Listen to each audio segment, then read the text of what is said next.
Paris, AFP, plusieurs centaines de personnes ont défilé mardi à Paris mais aussi dans plusieurs villes en soutien aux cheminots. Au premier jour d'une grève au long cours contre la réforme de la SNCF, ont constaté des journalistes de l'AFP.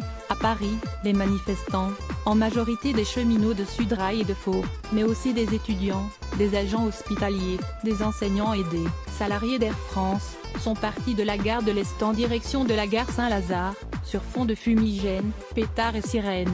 Cheminots en colère, on va pas se laisser faire, scandait Sudrail au micro. Parmi les slogans, à ceux qui veulent privatiser le rail, la rue répond, résistance aux cheminots, usagers, solidarité. Une banderole de faux cheminots proclamait, non à la casse sociale, non à la casse du ferroviaire. Résister, revendiquer, gagner.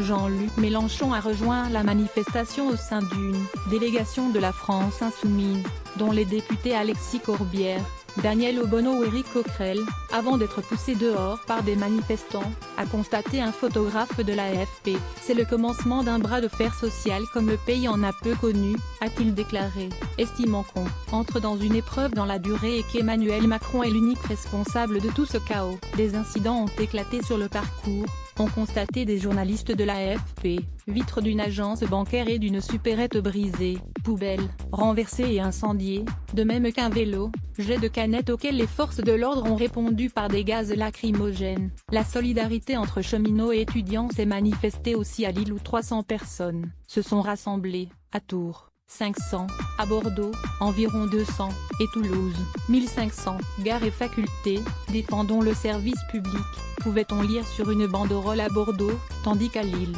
les manifestants scandaient, c'est tout le monde qui déteste Guillaume Pépi, étudiants, cheminots, c'est tous ensemble qu'on va gagner. Le premier jour de mobilisation contre la réforme de la SNCF s'est traduit mardi par la présence d'un TGV sur 8 en moyenne, et un train régional sur 5. Beaucoup d'usagers ayant dû se rabattre sur des solutions alternatives comme le bus ou le covoiturage. Les 4 syndicats représentatifs à la SNCF, CGT, UNSA, SUD, CFDT, s'opposent à une réforme qui vise à détruire le service public. Le taux de grévistes était de 33,9% en milieu de matinée et atteignait un cheminot sur 2, 48%, parmi les agents indispensables à la circulation.